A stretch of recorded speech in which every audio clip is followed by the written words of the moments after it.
Give it one more minute before, just make sure everybody else joins if I get started.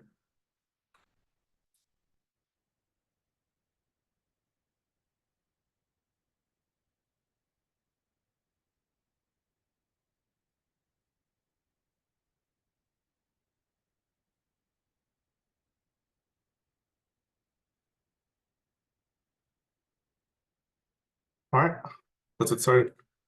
So this webinar will be about teaching generative AI fundamentals. My name is Kevin. I am one of the curriculum developers here at Codio. I am the author of the AI course. So a little bit of background about me is I used to work as a software engineer in the aerospace industry. I moved on and then I joined Codio a few years ago. My focus have been generative AI, machine learning, data science, Python, etc. So let's move on to why AI and why now. The answer is pretty simple because the future is here and AI is the engine driving it forward. If you're looking at the media right now, everything has been AI this, AI that. All industries are moving forward with AI. And one of our jobs as instructors, professors, teachers is to make sure that all our students, all our learners are able to keep up with the market. And we need to feed them the best tools that they need to succeed.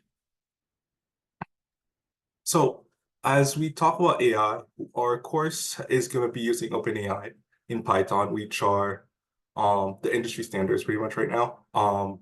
OpenAI is the most known cutting edge AI company right now, and showcasing that our students or learners know how to use AI will give them an advantage in this competitive job market. As we can see, the market right now for in the tech field in terms of data science, computer science, there has been a lot of layoffs. So the job market is increasingly competitive. And we need to give every single student that we have the edge. So a little bit about Codio. With Codio, we are providing a platform where the student, the learner, can do everything inside their web page. All that they need is simply to log on, access Codio, and they can have access to an entire course. They can take care of everything related to the AI course inside that platform. From image generation, text-to-speech generation, audio, their labs, everything's done inside Codio. So one of the cool things that we do here at Codio is giving the instructor the power to customize the stacks that the student interact with. You can make sure that everything is pre-downloaded for your students, making sure that what your students see, the code is available and everything, are perfectly clear and understandable for your student. So when you deploy and configure a course in our platform, you can make sure that pretty much, excuse me, you can make sure that there will be no hassle where like, hey, I'm sorry, I'm in the wrong Python version, therefore I can't submit my homework. You can make sure that everything's ready for you to just log in and just learn. So OpenAI updates. We previously released an OpenAI course, but that was a little bit back then, where OpenAI primarily had APIs that were showcasing text-to-text capabilities using models such as like Babbage, Curry, etc. And there was also a model for text-to-image, which was DALL-E 2. And as the world got very focused on AIs, OpenAI released new models, enhancing like their capabilities, enhancing what the students can do, what learners can do, what people using their platforms can do. So we made updates to our text-to-text and text-to-image capabilities modules, so students, learners have the most up-to-date information. So for example, there's a DALL-E 3 now. So DALL-E 3 is introduced in our course. In our text-to-text, we previously used different models that were deprecated, but now we updated those models to use all the latest, such as GPT-4, GPT-4o, GPT 2.5 Turbo. In addition, we've also added new modules showcasing more AI capabilities are now available to everyone. Some of those include the ability to move from image to text, speech to text, text to speech. And also we showcase the Assistance API, which is one of API's OpenAI's latest models. Before I get started, a little bit about the learning modules. Every single learning module takes a student from scratch, assuming they don't know anything. We teach them the basic Python needed and in order to know how to interact with the model. Before I get started, I will start showcasing a little bit about our course. The course is primarily broken down into modules, and the modules are separated between the different capabilities. There's the text-to-text using GPT models. There's DALL-E, which is displaying the text to image. And there is an image-to-text capability, which is using vision. There's a text-to-speech, which is using TTS, speech-to-text, which is showcasing Whisper, and the assistants. Every module comes with a lab, and the lab are made to make sure that like the student not only understand the content, but they're capable of interacting with the API as they see fit, and they can be creative with it. So let's get started with a little bit of the intro to GPT.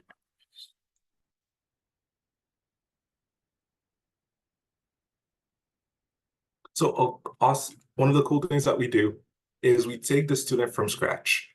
We start like, hey, what are the definitions? Are you familiar with the definitions? So what if they're in the meeting, somebody says NLP? What do they mean by that? What if somebody is talking about language models? What do they mean by that? What if somebody's talking about large language models? What do they mean by that? All of those are key terms that the students should know, and they should be comfortable using in their day-to-day language. Especially in this field, we are trying to make sure that not only can they use the AI, they can also understand the different models that come with it. So talking about Codio's capabilities, this is from the very first assignment, we teach them the key definitions, key terms that they need to know, but we also get them coding. So one of the cool things that I'm pretty sure that everyone's like familiar with at this point or have used is ChatGPT. And they can start using it like here. Like try asking who's better, Iron Man or Batman? From the get-go, we start having the student like try generating different prompts. So the AI thinks are great, but it's up to personal preference. From the very first assignment, we have them generating prompts, interacting with the different models, understanding what they mean by GPT. What does GPT stand for? From there, we take them through a series of like, hey, how do you describe the parameters? What are the parameters? How do I enhance my usability? How do I, what does the AI model mean by temperature? How do we deploy those? How do we make it fun? And all of those come with, for example, if we go back in here, in order to enhance understanding, everything comes with a try button, everything comes also with a formative assessment at the end and coding exercises when they're completed.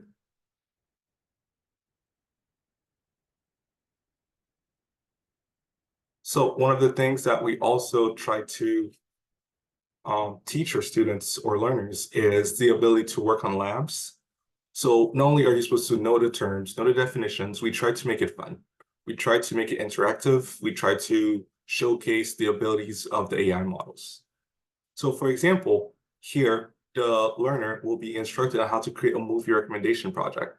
And this entire movie recommendation project is taught from scratch. We guide them bit by bit, like, hey, this is how you do this, this is how you do this, and have them thinking how to use the AI. So if we run it and give it a try, let's try asking how many movies do they want. Let's say 3 movies.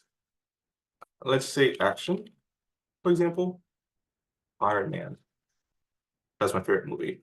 So the movie recommendation project teach them like, hey, we can use the AI to get recommendation projects. And that starts getting their brain thinking, how can I use this? What else can I do with this? From this movie recommendation project, they should start thinking, hey, one of the final assessments of this is like, hey, can you do this for a book? Hey, how would you do this for music? How would you enhance this program so it not only handles movies, but handles like music, handles books, handles podcasts, and those different things. One of their first labs also is basically teaching them how to create a simple bot. In the simple bot, we teach them how to create some basic GUI, and let's try running it. We teach us how to create some simple GUI, and make sure it loads.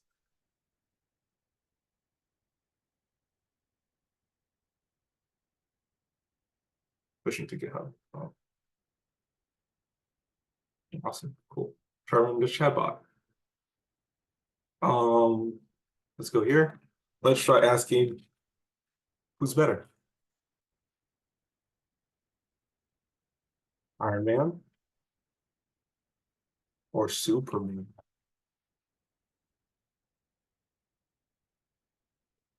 And we come up with the AI response. Hey, both Iron Man and Superman are iconic superheroes. So it was pretty much instant. We teach them how to get their AI responses a little bit faster. We teach them how to create a GUI, how to create a sample bot from the very first couple modules.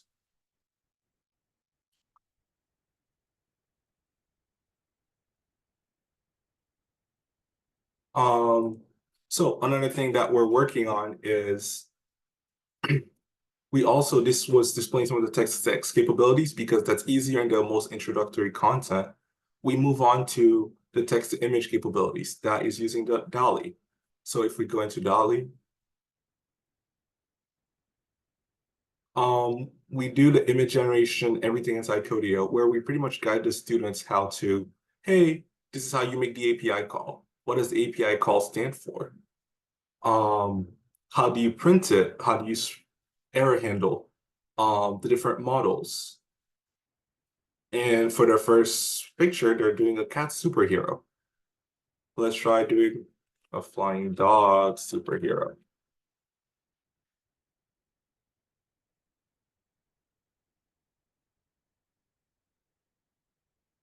Um, let's see. Awesome.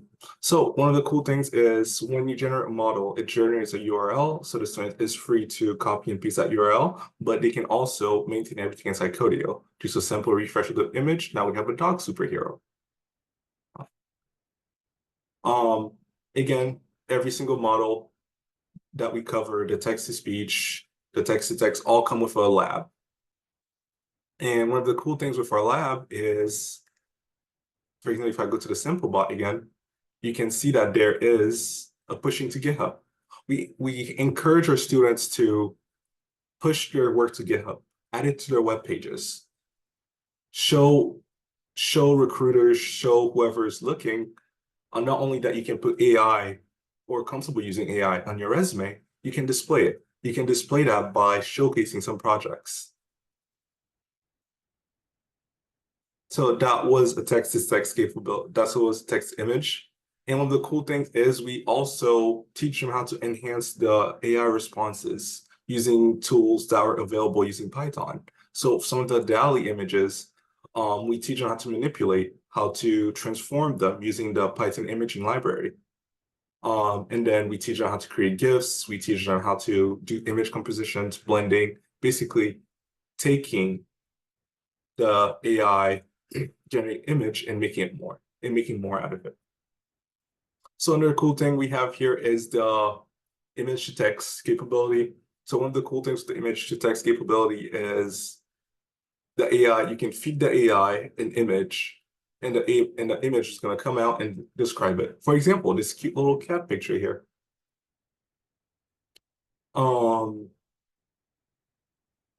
I try running it and see how the AI describes this image. Oh no, that generated a new picture. Let's see. All right, cool. New picture generated. Cute kitten. Now we can move on to the next page where we are getting it to assess that image. Let's see. So create an image. So we teach them how to image process. So let's try this. This would be the cool kitten image. The image shows a key kitten playing with a ball of pink. And one of the cool things we can do is how about we change it to vision? So the vision is showcasing the AI's ability to not only say what's under, what's displayed in the image, but also interact with it. So vision is basically something I went into Microsoft Paint and then I did 2+5s. Let's see how the AI interacts with it. Oh, it's that PNG, my bad.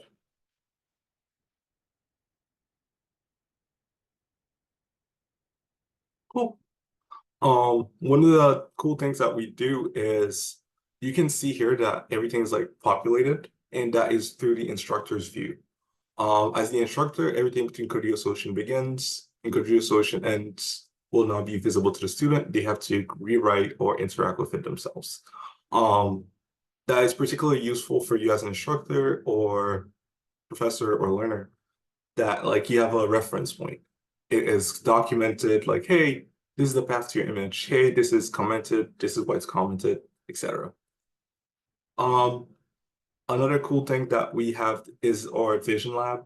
The Vision Lab pretty much acts like some of our normal, I'm assuming like most people using most phones right now, they can display like, hey, based on the images, they sort and categorize your pictures for you. And for this lab, the student or learner is taught how to do that. From the get-go, we offer them like, hey, this is our battle plan. This is our task. This is what we're going to do. Hey, this is how we're going to approach it. So like there's 0 point where they're like confused. There's always like, hey, you have the option to preset. So we have images generated for them that they can interact with. So those are all cool AI generated pictures that we have. And we're gonna have the prep. We're gonna have the lab. The lab's gonna have the students sort them, create and categorize those different images. I think that's really cool. And we also give the student the ability to like, hey, if you don't want to use our own images, you can do file and you can upload your own images here. And then you can interact with it for the lab. So we always have, we display the overview of the task. We always tell them what's happening next. So they're at no point they are confused. Not only do we ask them to add it to their GitHub, add it to their webpage, we also ask them, hey, here's how you could enhance it. Here's how you can make it better. Here's how you can make it your own. Basically, every student will have the ability or the opportunity to refine the lab that they work on. So, hey, can you make this lab also check for variations? Like, hey, if this is like a different size, different like, if those images are close together, can you like analyze that? Can you remove duplicates from it? Can you limit the number of categories generated? Because right now our program's like, hey, there's a folder of images, categorize them. And can you choose the category name? Hey, if you want something like, hey, I want pictures with my family, pictures with my dog, can you create a program that categorizes those? So categorize regardless of the content. So let's say you wanted to add text document on there. So we give the students the opportunity to enhance the program how they see fit. We always mention a couple ways they can enhance this themselves, but they can also go out their own way. Hey, I think there will be a different thing that's not listed here that I would like to add to this program and make it my own. And this way I can showcase it. Um, Another capability that we also display is our text-to-speech capability with so the text-to-speech capability, we always again start with a battle plan, like, hey, this is our task, this is how we're going to tackle it, this is what we're doing. And we guide the student to creating this personal assistant. The personal assistant will pretty much respond to the user. We teach them how to like save preferences. So we teach them how to create a preference that JSON. It's like, hey, the username right now is Kevin. I'm Kevin. So we teach them like, hey, as the user for a name, as the user for which voice they want them to use. If you're familiar with the OpenAI models, they give you a couple voices to choose from, and you teach, and then you feed that back to the AI, and then it's going to sound like it. So, so let me try running one.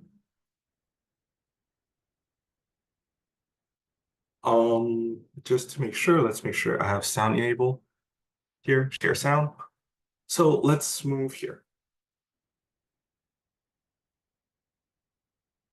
Hi, Kevin. I'm Cyrus, your messaging assistant. Today's August 14th, 2024. Ready to get started. All right, let's see what it says. Hi, Kevin. I'm Cyrus, your messaging assistant. Today is August 14th, 2024. Ready to get started? And this program is not only teaching them how to use ChatGPT with translating ChatGPT and making sure like it's spoken through speech, but we also teach them how to add extra features to it. So one of the extra features we added here is the ability for it to manage a schedule for us. So we teach them like, hey, you can usually teach the AI how to process information, how to like use parallels, like, hey, if I say this, do this. If you encounter this, do this. So in this case, let's say like, hey, what is the capital of Germany?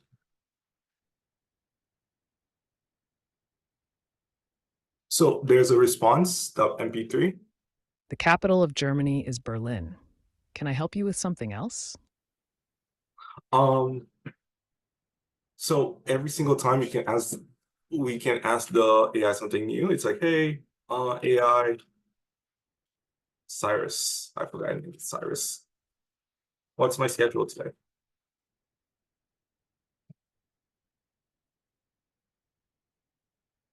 There happens to be an error in conversation.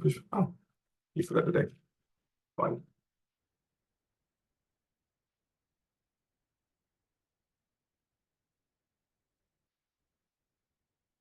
On my schedule.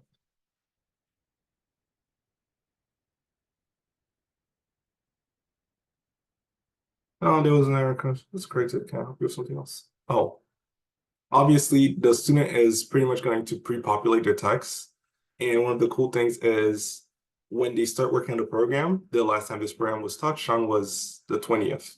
So the AI can't understand that, like, hey, now we're August 14th. So instead of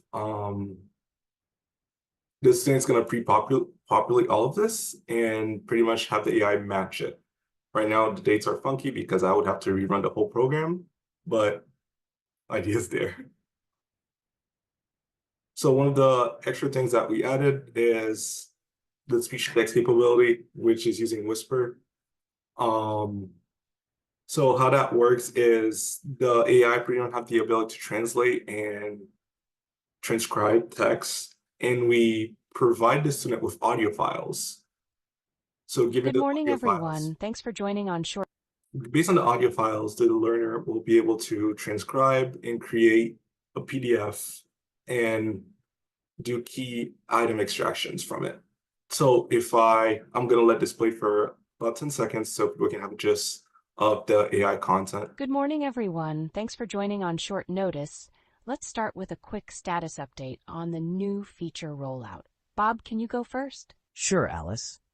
We've completed the initial. So we use AI to create a fake meeting. That's not a real meeting. Those are some of the sample of the different voices that the AI has.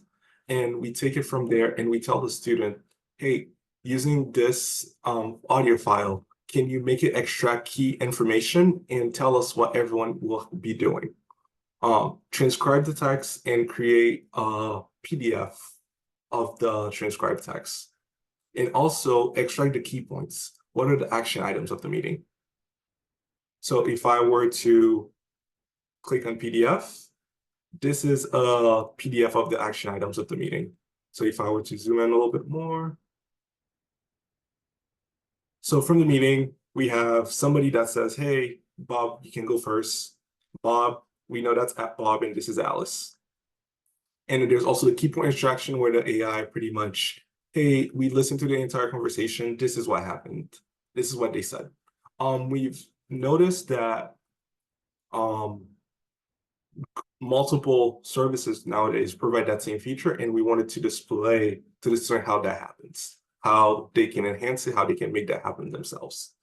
So an extra thing that we managed to do is, again, give them the ability to enhance their portfolio. Hey, can you add something that translates the meeting notes? Hey, can you have it identify the speaker? Hey, can you do sentiment analysis from the meeting? You pick a feature and you try to add it. So at the end of the day, we're going to have that every student code will, at the end of the day, look slightly different. Because we start from the same point, but where they take it from there is their own. What if they feel comfortable, they're really good with front end and they want to add a GUI to it? They're able to. What if they want to more focus on the back end and they want to use a speaker identification, listen to different voices and try to like pick out which speaker said who. That is one extra element that we've added that I think not many like YouTube courses, simply looking at the OpenAI documentation, looking at two other courses is this course gives you the ability to create labs, interact with the program that you're writing, but also make it your own and display it to other people. So for the final thing is we have the Assistance API here. The Assistance API is in beta form. If you look through the OpenAI platform, it's like, hey, it's in beta. It's going to be constantly changing.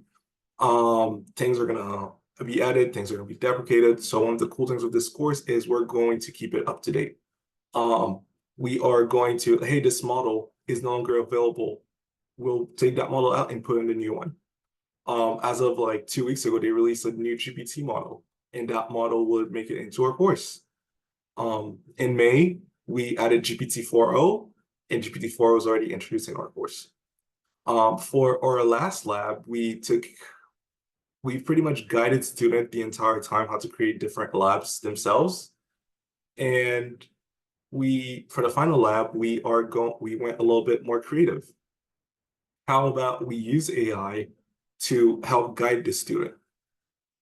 Hey, we're simply gonna tell them like, hey, create a lab using AI, use everything you learned, give us a lab, give us a cool project. Let us know what you think. So how we're gonna do this is we created a code. We are totally transparent with the student, like, hey, this is how you're graded, this is how the AI code works. We also make the test file available to the student.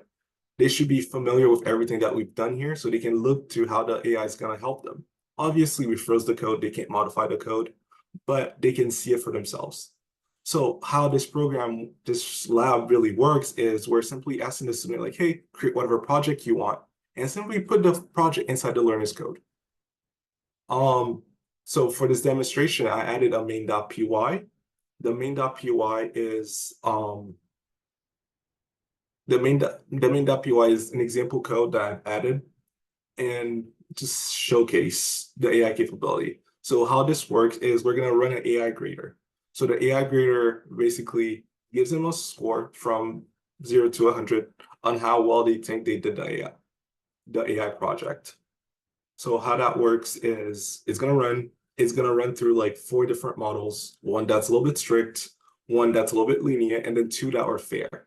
This way the student have a little bit more of a just scoring. Also, we have this as a non-graded assignment because we know that AI can be a little fickle, it can be a little weird. So we give the student the benefit of the doubt that we're not gonna grade them based off it, but they are given feedback. It's like, hey, based on the workload, you get an 81. Your creativity, you get a 7 for creativity, you get a 6.5 for difficulty. Are you using AI? How well you use the AI model? Are you listening to the requirements? How well do you error handle like your overall execution? So we basically give them a score, and then from there they also have an AI that gives them feedback. Whatever code they wrote, it's like, hey, the project has potential usefulness to help programmers better code by receiving AI-powered feedback. So I kind of like, and then we added like, hey, can you like error handle? Hey, this is potential issues that we have. So we went a little bit creative with the last assignment where we're basically asking the student like, hey, simply show us what you learned. Show us what you got.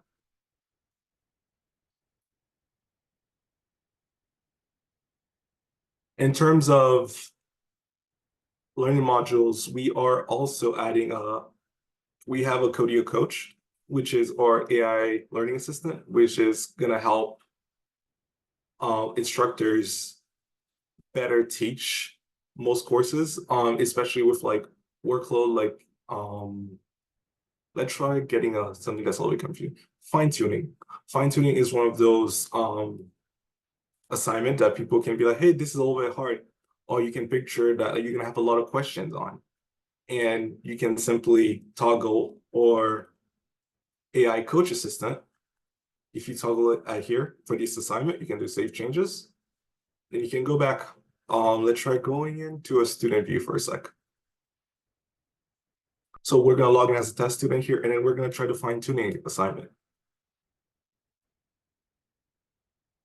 So for the fine tuning assignment, there's a lot of code here. I'm overwhelmed. I don't know what's happening. You can simply click, the student can simply click on the coach icon and be like, hey, can you tell me what I need to do? This was overly complicated. I don't know what's happening. And then the AI helps it with like, hey, the assignment involves preparing and analyzing chat data sets for fine tuning. This is the model that they use. Here are the requirements. These still need more help. And I was like, all right, so assuming the code has like some, let's say they did something like print and hello. Okay. And then they try it. Obviously, they're gonna get an error here. And you can ask the AI to explain the error. So you can just like, please paste this error below.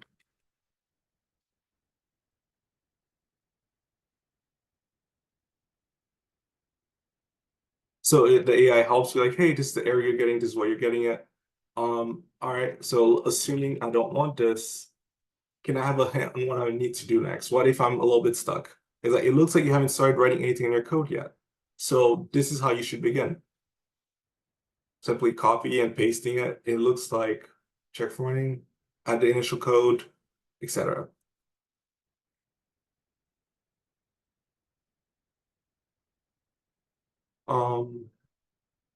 So that was displaying some of the AI help that you can enable, assuming like you want to add extra material or remove some material. You can also add an AI to your course to help with a specific assignment.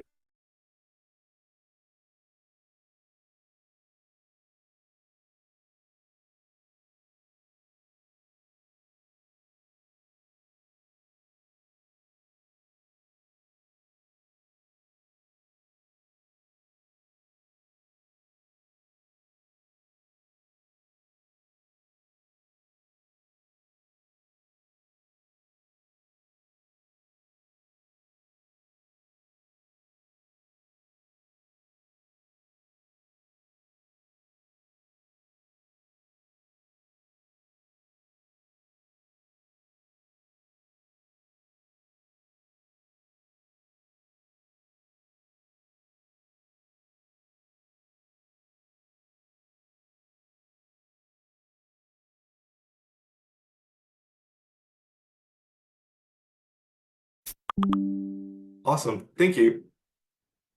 I did not realize audio was gone. Thank you for some weird reasons. All right, so last thing I said was that we provide coach, which can be helpful to help us.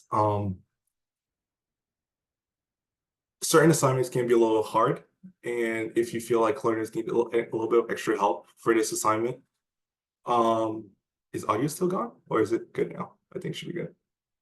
Awesome, cool. Right now, if the assignment is a little bit more confusing, we can have the coach to help.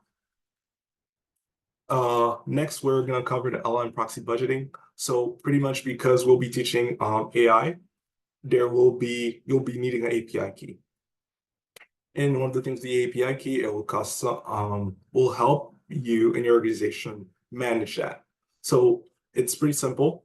From your assignment, you can scroll down to LLMs, and then here you can see which LLMs are enabled, the request limit per student, the budget limit per day, and the maximum you allow for your course. This way, you can't have somebody stuck in a if loop or a for loop that runs it forever and runs you out of your tokens. So it tells you pretty much the 24-hour usage, the 7-day usage, and the total usage of what we have so far. And we also have what students are using for the course. One of the cool things also is our ability to also export the API calls that were generated using your API key. Each student will have their own, excuse me, each student will have their own key, and you can pretty much track down like, hey, this student used $15. You don't know how, but like they use $15. But you could also put a limit on the student, like, hey, student, you can't actually use more than like $1 per day. For example, this is with like 1, 2, 3, 4, 5 people testing a course, and we just running everything multiple times, trying to break it. It costs around $1. So what we're having right now is with the LM proxy budgeting, we're enabling instructors to take more control and also remove some of the headache that comes with different API keys. They can set it for the organization. It's trying to get their own, and they can simply run the course. This allows like you to be more responsible and more budget friendly. So I think y'all heard me talk for about 40 minutes now. Do y'all have any question? So I have a question in chat, which is the fair grader something that's available to use in client-created Codio courses? No, but if you would like access to it, we can talk something out.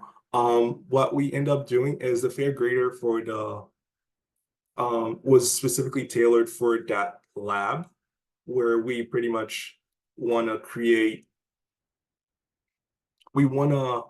showcase the student's creativity. In terms of like code file, we can provide a code file that does the same thing. You could create, but because it's AI, we think it needs a little bit more. Because it's AI and you're also acting with like student grades, I think unless it's like a non-grade assignment, I think it'll be fair game to you can use it, but because AI can be like weird sometimes, sometimes it runs, sometimes it's like finicky. We only have it for this assignment, and that assignment is not graded, just trying to be as fair as possible to the student. Are there any more questions?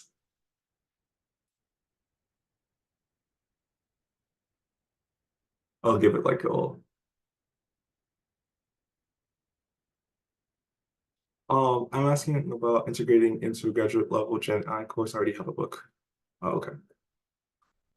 Yeah, then we can have that available for you.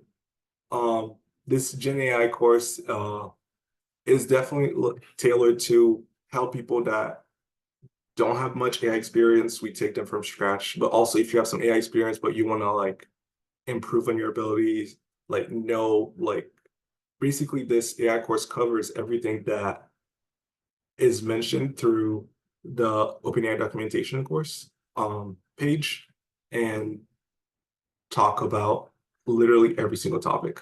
And we enhance it, we make it simpler, and we also add questions to make sure like, hey, we haven't lost you, you understand what's going on. Is it possible for us as an educator to try out this course first? Yeah.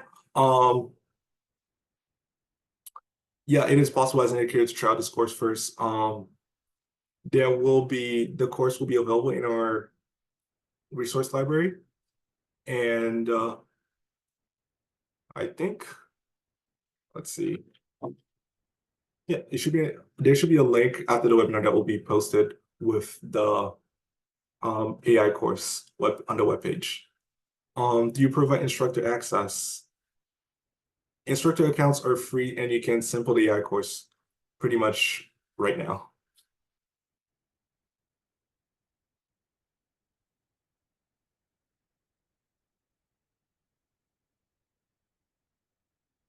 For the LLM proxy, where is it? So, so for the LLM proxy budgeting, where is the unique open key added, and how would the student code be written to utilize that key? So if we so if we go back to LLM proxy budgeting, you can actually lab. Let's pick something here.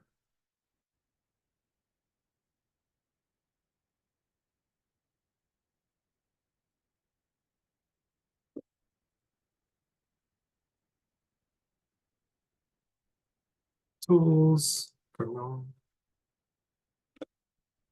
Actually, let's log in as a test student first. Today. Let's go to prompt design.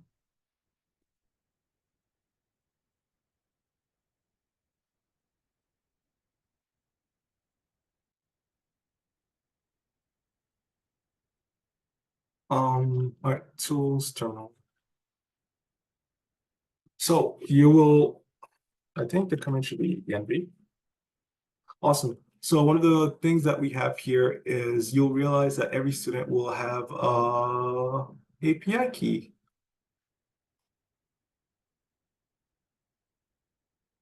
OpenAI. Cool. So you'll see that like, hey, every student have like an OpenAI key here. So we take your organization key, and then from there we branch out, and every student will get their own API key. It'll be unique, and it will just be per user. So obviously this is not like the real API key. As you can see, there's like a Codio in there. But if push comes to shove and I were to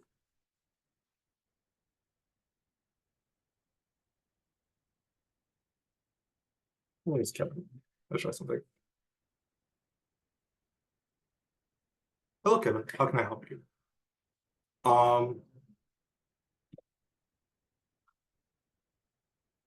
With the power of AI and its potential use by students, how can we help students to be creative and think critically by using AI?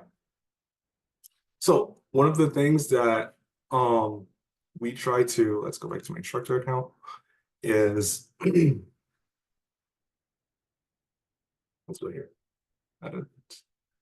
So when we take some time to also in our assignments to talk about the use of AI.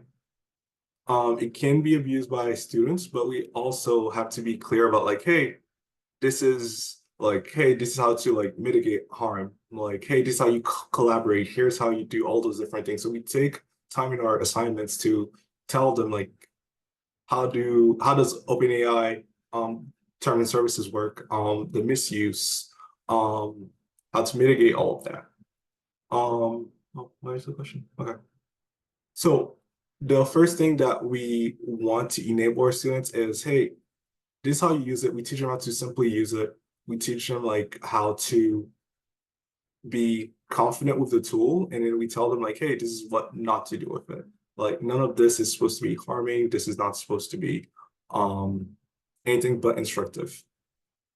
So in terms of like thinking critically using the AI, we have things such as like prompt design in our labs that are centered around the idea of like, hey, you need to be creative. Hey, this is like a tool. This is what you can do with it. We take you from pretty much nothing. And then we're like, hey, create a movie recommendation project, right? We teach them like, hey, let's just create a simple lab. We teach them how to take a meeting, listen in another meeting, and those are pretty much all tools that they see around them, but now they can actually create it themselves. And one of the key things that I'm really excited about is I want to see what people do with it is that final lab. How do students create that final lab? What AI projects are they gonna create? Like throughout the entire course, we guided them to creating like labs, but what happens when you give them like the carte blanche saying like, hey, you create your AI program, show us what you got. Um,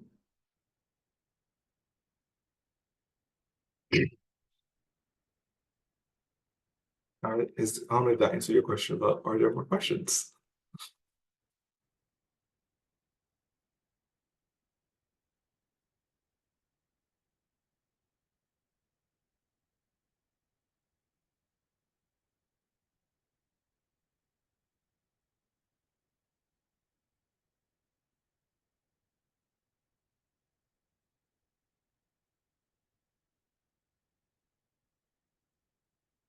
I'm gonna give it like 15-ish more seconds.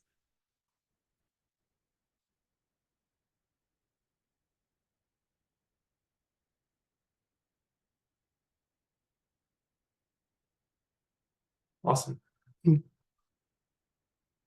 Oh, interesting. Give me a second.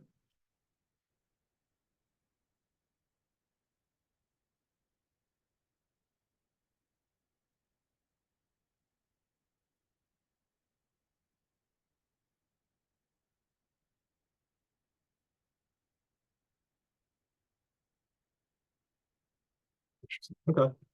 So as we made the changes, we removed the course initially, but the course should be there right now. If not, it will be available after this webinar. Um,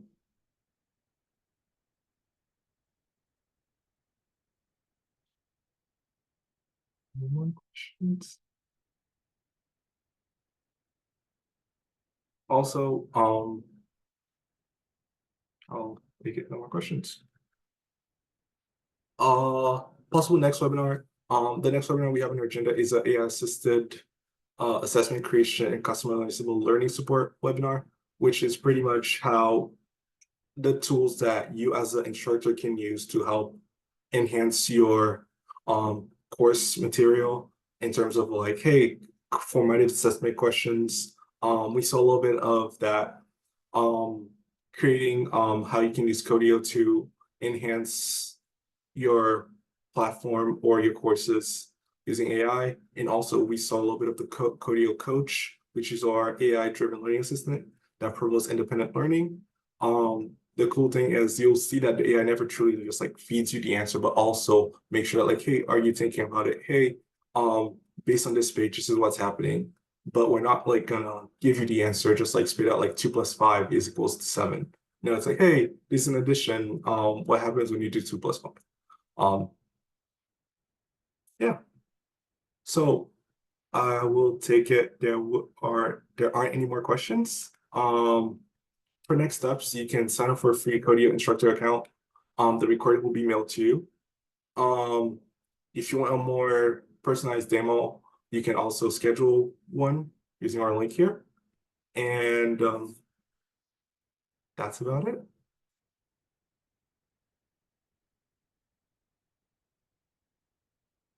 I'll take no more questions.